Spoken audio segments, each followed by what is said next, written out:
Hello everyone, Lipnox VR here, and we're talking PCVR Steam reviews. Well, SteamVR reviews, that is. I've got 8 games we're looking at today, and starting things off, we gotta talk about Sniper Elite VR. This released recently on July 8th, and I had the pleasure of playing it. It's on other VR platforms, but we're talking about Steam today. And let's start off with my first impressions, because the first time I booted this thing up, it had this weird thing where I had to wait like 5 minutes in the loading thing. I'm on virtual desktop using my Oculus Quest 2, and it had this weird thing. I had to wait like 5 minutes. I don't know what it is, but then the game loads up after it's like 5 minutes of you thinking it's frozen, and my hands are like not aligned properly. They're like off by, I don't know. It's at least 3 or 4 inches off where they should be, and apparently it was like that for all of them. But they fixed that day one. So we'll move on, but I do want to sort of point out that this game did have a couple weird day one things that, you know, it's just concerning for VR why these things weren't ironed out. It's not like these are complex, you know, beta testing things. These are clear day one, you know, you can clearly see the hand is not aligned. That's that. But going on from there, this game is a sniper game. There is other weapons. You can play this game as an action game and still succeed. It'll just be a lot harder. But if you play this game properly, which means stealth and means sniper rifle, it really does give you a unique gameplay package that we haven't really gotten fully in VR. To an extent, definitely Hitman, but Hitman VR, I mean, when you use the sniper rifle, it went into flat mode anyway, so it didn't give you anywhere near the authentic sniper experience this is giving you. Maybe it will when it comes out for PCVR, if it comes out for PCVR. But until then, Sniper Elite is the ultimate sniper game for VR. Let's go into why that is though, because we have this X-ray kill cam, which when you shoot, it like goes through the enemies and it looks extremely cool, breaking their bones and everything. There's also 18 replayable missions, tons of upgradable things. There's like an endless amount of weapons, and you can play this as an action game with SMGs, rifles, shotguns, grenades. It's got a lineup of things. This is your World War II shooter game. It actually takes place in southern Italy in 1943, and you know, it explains you can go through the missions differently, and I didn't realize how differently you could go through them until I was talking to one of my pals on the Full Dive Gaming podcast. Talking about Adam. He was not me, the other Adam. But anyways, check out the Full Dive Gaming podcast. If you haven't yet, I'm on there. You know, I've been on there twice so far, so I'm on there sporadically. But even if I'm not on there, great podcast. Highly recommend checking out. But he was telling me this mission that I basically had this endless sniper war with these like 60 guys fighting them. Well, he just sniped the right guy and exited the level like a true proper assassin, and it blew my mind that a level that I probably spent 15 minutes just mowing down guys, he was able to clear in a couple minutes because he just shot the guy and he made his exit. And I think that's what really makes this a huge bang for your buck at the reduced price tag. Graphically, it's not Half-Life Alyx, but it still looks perfectly fine as far as I'm concerned, and artistically, the areas are well designed. There's tons of options to adjust things, so even if you're worried about, you know, with a lot of the sniper rifles, you have to reload so quickly. It's not a big deal. I could go on forever about this. If you want to hear me talk more about it, I did talk about this on the Full Dive Gaming podcast. Again, mention that awesome podcast that you should be watching. You can find that on Spotify and YouTube, and it's all over the place. It'll be linked down below in the comment section. So I'm going to move on from Sniper Elite, but I will say my overall feelings with Sniper Elite is don't trust this mixed review on Steam. This is a fantastic game. It's well worth the price tag. I'm not saying it's the perfect game, but I felt this was really, really awesome. Also, yes, it's going to be better with a gun stock like all these shooting kind of games, but I didn't play with my gun stock, and it didn't ruin my experience in any way. So, moving on, but Sniper Elite VR, if you're interested in this style of thing, totally pick it up. And like we said, Steam has the refund process. If you get an hour in and you're not liking it, just refund it. Oh, before I go though, audio is awesome in this game. There's amazing voiceovers, and the storyline is really, really cool too. Moving on though, we are trying to get 8 reviews packed into this. And next we have Soulpath. And Soulpath is a game that I played when they had this like demo VR festival back, I guess it was like February or March. And I'll be honest, it basically sort of feels like it's the exact same thing that the demo was, but now it's $10. I think there's more mini games in this thing than that, but the problem for me is that there is 9 different like mini game things that are totally different, and they all look different and look, you know, relatively cool. And they all have their own little like things to them that make them neat. So at $10, I mean, it's hard to be negative about this in that regard. But the problem for me is that I personally don't enjoy any of those 9 mini games at all. I think I slightly enjoyed some of them, but it's definitely a quantity over quality thing. I'm not saying it's terrible, but I would not personally recommend this. You can check it out and refund it if you don't like, but it's a minigame collection that's not fully polished and feels kind of, you know the word, it feels a little bit janky. But at $10, it's hard to argue too much. Anyways, moving on to the next game. So this one is Tropical Air Hockey, and it is a game that released a while back, like over a year ago. But I picked it up on sale, and I'm talking about it because I love this game. It's so cool. See, this game really takes it above and beyond because it gives you the cool colors, it gives you this cool tropical scene, this tropical air hockey thing, but it throws in these extra modes where there's this like fun mode where random things are happening, and then there's this crash mode where you're trying to smash glasses, like cocktail glasses, like you would see in like a tiki bar, like this environment sort of showing. And then there's also this pinball one, and I admit the pinball one isn't so much for me, but there's so much variety in this that for the $4 price tag, and I mean you can find this stuff on sale, or if you wanted to get the Basketball Madness as like a mini sports VR bundle or something, but I think I paid like $1 for this or something on sale, maybe $2, and that is well worth whatever amount of time you're going to play in this because it's simple, but it's fun, and I love that. You cannot play the game against real people, which is probably the biggest flaw, but you can adjust the height and everything, and it's got a little bit of quirks where you can easily accidentally hit menu buttons, but it's not a big deal in the long run, and I just think it's a fun, cheap game if you're looking for fun, cheap games to kind of waste 30 minutes randomly when you got some free time kind of deal. I'd love to see this one get ported to Quest, maybe through Apple App or something, because I think it's perfect for that platform, but until then, if you got Steam, check this one out. So next we got Z-Race, and Z-Race is a fantastic game. I love this game not only because it is one of the few games that you literally just control the whole game with your hand. It like locks the ship to your hand, and there's some avatars in VR chat that do that too, and I love them too. So it's this game felt very perfect for me.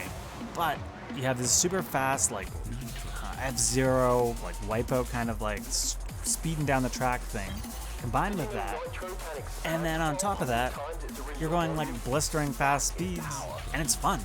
It looks super crisp.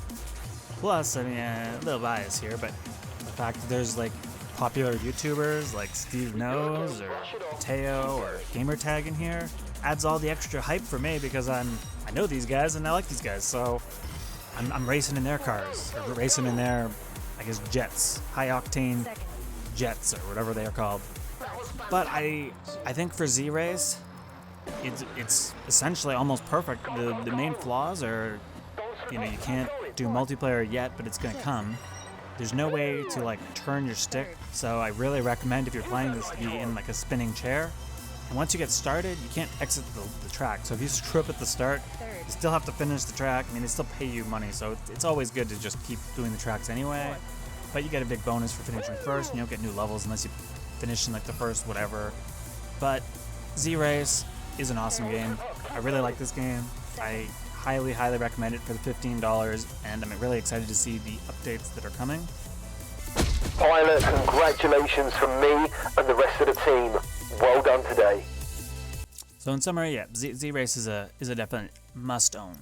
must own if you like this kind of game at least. And we get to talk about SereNest. I bought this one on sale myself, and I don't know why I buy these. I've some like blind hope that somehow they're gonna make these worth it, because I like hanging out in VR spaces. Like I want a good version of this kind of stuff. And SereNest, it tries. It does some cool things. It's got 5 areas, which are probably just assets, but who knows? They might not be. And you can touch the light switches. There's like a clock thing you can turn on and off, I think, that plays music. And when you can like open doors and windows. It's got cool aspects to it, but in the end of the day, I mean, look at this. These are just small little rooms that there's nothing in to do anything. So when you compare this to like VR chat, it's like, why would I play this when you got VR chat? Like, VR chat is free. I think if they were able to add some ability to watch videos in this, it would make me at least feel like this is worth going into. But as it stands now, yeah, it's an old game, but hardly anyone ever talked about this one.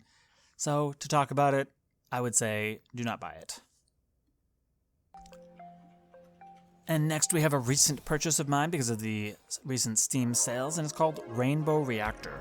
And it's actually an old game from a couple of years back, but it's one of those games that I think kind of has been forgotten by the game industry, because I'd never heard of it until I saw this deal. But yet it's apparently a top 10% on SteamVR, according to its like Steam page. So it's clearly a game that has had hype when it was out. You know, combine that with the fact that I'm seeing on here, you know, the YouTubers Cass and Chari are part of the voices. So that's really, really cool. But basically, Rainbow Reactor is your color matching game, but you're picking up the colors and throwing them in to match them. As you get further along, there's more complexities where it'll throw other colors that'll kind of block you from throwing your colors. But basically, you're quickly throwing. It's essentially this basic arcade game that's been super, super polished in how it's made. Like, it's a $15 game, and that is honestly a little bit steep as far as I'm concerned. But when I snagged it on sale, the price I paid was beyond a good deal for me, because it's so fun, and this is one of those kind of arcade things that, again, polish. You see this whole city, it looks really, really good. The area you're in is like this factory area with all these colors, and things are constantly moving everywhere. It's beautiful to look at. I mean, maybe it's a little bit on the lower resolution overall, but it's hard to really tell.